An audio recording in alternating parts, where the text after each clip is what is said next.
Existe uma explicação simples para cada objeto ou artefato que um cientista ou arqueólogo descobre durante seu trabalho? Não, é claro que não. Mas não nos importamos com isso, pois quando os especialistas se deparam com coisas que os intrigam, isso nos proporciona um mistério a ser resolvido. Será que temos conhecimento suficiente sobre as descobertas misteriosas deste vídeo para explicá-las? Vamos tentar descobrir. Algumas descobertas de artefatos parecem tão fora de lugar que é tentador descartá-las imediatamente como sendo uma farsa ou uma brincadeira. Aqui está um deles. Em 2008, um pequeno relógio de anel suíço foi encontrado dentro de uma tumba da dinastia Ming em Shanxi, na China. A tumba definitivamente não havia sido aberta por pelo menos 4 séculos antes de 2008. Portanto, não havia como o relógio estar lá. Não há dúvida de que o artefato é o que parece ser. Ele é feito de metal. Tem a palavra Suíça gravada na parte traseira e seus ponteiros estão parados em 6 minutos depois das 10. A Suíça só foi fundada em 1848. Então é impossível que a palavra tenha sido gravada na parte de trás de um relógio antes de a tumba ter sido selada pela última vez no século XVIII. As explicações para essa descoberta bizarra são bastante escassas. Uma ideia é que invasores de tumbas tenham invadido a tumba em algum momento antes de 2008 e deixado o relógio acidentalmente para trás.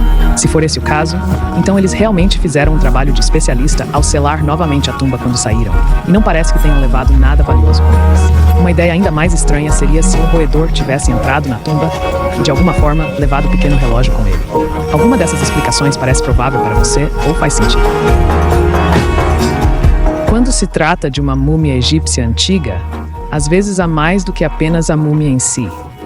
Como exemplo, aqui está o material que foi enrolado em torno da múmia de Zagreb, que foi adquirida por um empresário croata em 1848 e doada ao Museu Estatal da Croácia em 1877. Foi só muito mais tarde que alguém notou que havia algo um pouco incomum nos envoltórios da múmia. Esse invólucro é agora conhecido como Liber Linteus. É um dos registros mais impressionantes e importantes da antiga linguagem escrita etrusca do mundo. É uma pena que não possamos entender o que ele diz. Até hoje, historiadores e especialistas em idiomas não conseguiram decifrar o idioma etrusco, portanto, nosso conhecimento é limitado. Nos últimos anos, no entanto, fizemos avanços suficientes para chegar à ideia de que o assunto da Liber Linta é algum tipo de calendário. O mais provável é que seja um calendário de eventos rituais. Existem até alguns acadêmicos que suspeitam que possa ser o Fabled and Etrusca, a disciplina, um texto cultural etrusco que era altamente valorizado pelos escritores do antigo mundo romano. No entanto, ainda temos muito trabalho de tradução pela frente antes de podermos confirmar ou negar essa hipótese. Nosso próximo artefato tem vários nomes, mas precisamente nenhuma explicação confiável sobre sua origem ou propósito. É o disco de Sabu, às vezes também conhecido como disco de Xist ou disco de Saqqara. O último nome é uma pista de que ele foi descoberto em Saqqara, no Egito. A melhor hipótese dos arqueólogos é que o artefato de 5 anos e meio seja um castiçal altamente elaborado. Se for esse o caso, é o único do gênero que já foi encontrado. O fato de ser de obsidiana sugere que há algo mais do que um simples castiçal. A obsidiana é um material notoriamente difícil de trabalhar, e ninguém se daria ao trabalho de fazer um castiçal com ela naquela época, quando havia outros materiais disponíveis. Até mesmo o fato de ter o formato de uma roda é um enigma, pois, até onde sabemos, os egípcios ainda não haviam descoberto a roda há 5.000 anos. Os teóricos da conspiração na internet tentarão lhe dizer que esse é o volante de uma nave espacial alienígena. Não vamos acreditar nisso, mas a explicação do candelabro é totalmente insatisfatória. Nossa próxima descoberta misteriosa e equivocada não é exatamente um artefato, ou pelo menos não pensamos que seja. Trata-se de um fenômeno chamado nódulo septário. Você pode encontrá-los pelo mundo, mas são comuns no Golfo do México e no sul de Utah, Ezuá. Esses nódulos geralmente são esferas que parecem decoradas elaboradamente. Parecem bolas de lama, algumas cheias de cristais amarelos. Apesar de haver alguns teóricos marginais que insistem na origem artificial dos nódulos septários, os cientistas estão convencidos de que eles são uma forma específica de concreção de rocha sedimentar. Eles argumentam que a maioria dos exemplos encontrados no Golfo do México foi formada entre 50 e 70 milhões de anos atrás, durante o processo de decomposição da vida marinha. Por exemplo, as conchas marinhas atraíram sedimentos ao seu redor, resultando na formação de bolas de lama básicas. Quando a maré baixava, as bolas secavam e começavam a rachar. Quando a maré voltava, depositava mais sedimentos nas rachaduras. Por fim, a aragonita se formou nas bordas das rachaduras e a calcita amarela se formou nos espaços vazios, completando assim as formas e os padrões distintos. A seguir, temos um kigango. O que seria um kigongo, você pode se perguntar? Bem, é uma estátua memorial de madeira do tipo esculpido pelo povo Mijikenda, que vive na costa sudeste do Quênia. Elas não têm um formato especialmente humanoide, mas supõe-se que sejam efígies da forma humana. Ninguém sabe quando começou a prática de erguer as efígies de kigongo, mas antigamente elas eram feitas para durar. Depois de erguidas, elas costumavam ser deixadas lá até apodrecerem, um processo que podia levar séculos. Cada kigongo era feito em tamanho natural e pintado com cores que tinham significado especial para o falecido. Andy Warhol, famoso por sua admiração por kigongo, mantinha diversos exemplares em suas galerias. Atualmente, muitos estão em museus e galerias de arte nos Estados Unidos da América. Porém, a opinião pública está crescendo e pressionando os donos desses museus para que devolvam esses artefatos ao Quênia, reconhecendo sua importância cultural e histórica. Em seu país natal, as efígies de kigongo estão associadas a uma sociedade secreta conhecida como Gohu, sobre a qual se sabe muito pouco. Certos artefatos antigos parecem decididos a guardar seus segredos, não importa o quanto tentemos desvendá-los. Um exemplo é o ídolo Shigir. A cada novo teste feito nessa estátua de madeira, descobre-se que ela é ainda mais antiga do que o sugerido pelos testes anteriores. O ídolo foi achado submerso em um pântano de turfa nas montanhas Urais, na Rússia, em 1890. Os arqueólogos da época estimaram sua idade em 10 mil anos. Essa estimativa durou até 2018, quando cientistas modernos fizeram a datação por carbono com a suposição de que descobririam que ela era mais nova. Para seu espanto, seus testes deram ao artefato uma idade de 11.800 anos. Os especialistas ficaram tão atônitos que enviaram o ídolo a outro grupo de cientistas para mais testes. Dessa vez, a idade foi de 12.100 anos. Isso o torna 2 vezes mais antigo do que as famosas pedras de Stonehenge, na Inglaterra. A estátua de 2 metros de altura é decorada com hieróglifos indecifráveis e entalhes de rostos humanos aparentemente feitos com dentes de castor. Ninguém sabe quem a fez ou qual seria seu verdadeiro significado. Se não podemos nem mesmo determinar sua idade, como podemos esperar descobrir algo mais sobre ela? Quando a influência do antigo Império Romano começou a declinar na Europa, várias outras culturas e civilizações tentaram se expandir e afirmar o domínio. Uma delas foram os godos.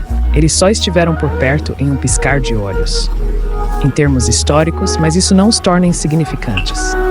Os godos foram o primeiro povo germânico a aceitar o cristianismo, fato que levou à criação do Codex Argenteus. O artefato de prata ainda está conosco hoje e é considerado o mais magnífico de todos os manuscritos religiosos da era medieval. O Códice é a primeira tradução da Bíblia para a língua nativa dos godos, uma tarefa que se acredita ter sido ordenada pelo rei Teodorico o Grande. O processo exigiu a invenção de um alfabeto gótico totalmente novo. O rei não permitia que o alfabeto rúnico anterior fosse usado porque o considerava ligado ao paganismo e, portanto, indigno.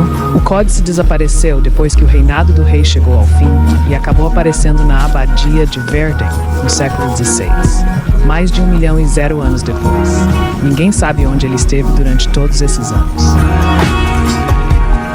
A faca Gebek el-Arak, que também é chamada de faca Jebel el-Arak em algumas ocasiões, é um dos artefatos mais impressionantes do período Nakada Dors da pré-história egípcia.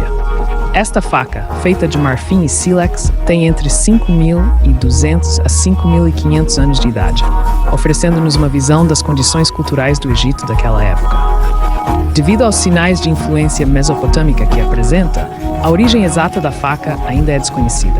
Antes de sua compra no Cairo pelo egiptólogo francês Georges Aron Benedict em 1914. Ao retornar à França, ele imediatamente doou a peça para o Louvre, que é onde ela está desde então. A pessoa que vendeu a faca a George disse que ela foi descoberta no local da Rocha Gebelela, daí seu nome. Mas os especialistas atuais acham que é mais provável que a arma tenha vindo de Ábidos.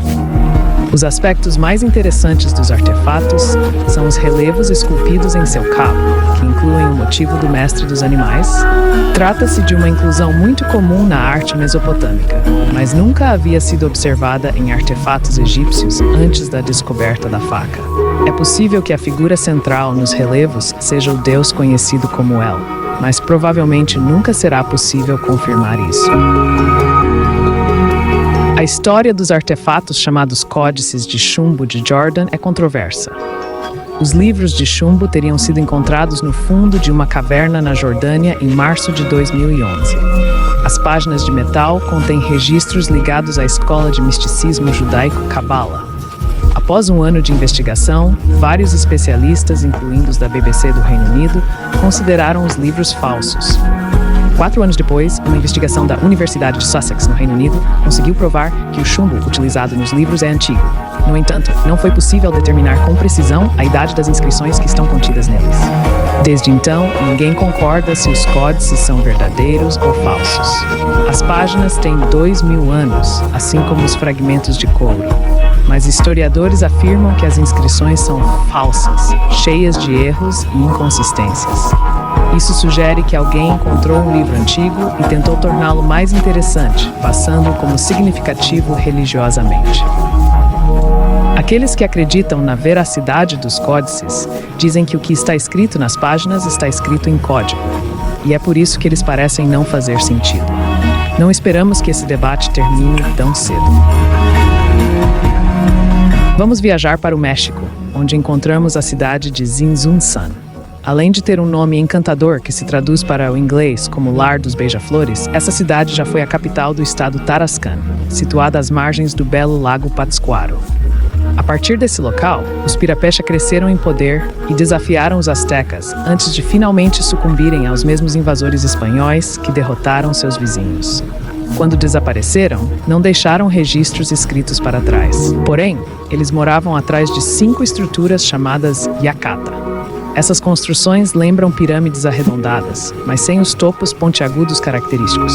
Em cada Yacata havia um templo de madeira no topo, mas todos foram destruídos por incêndios ou desabaram há séculos.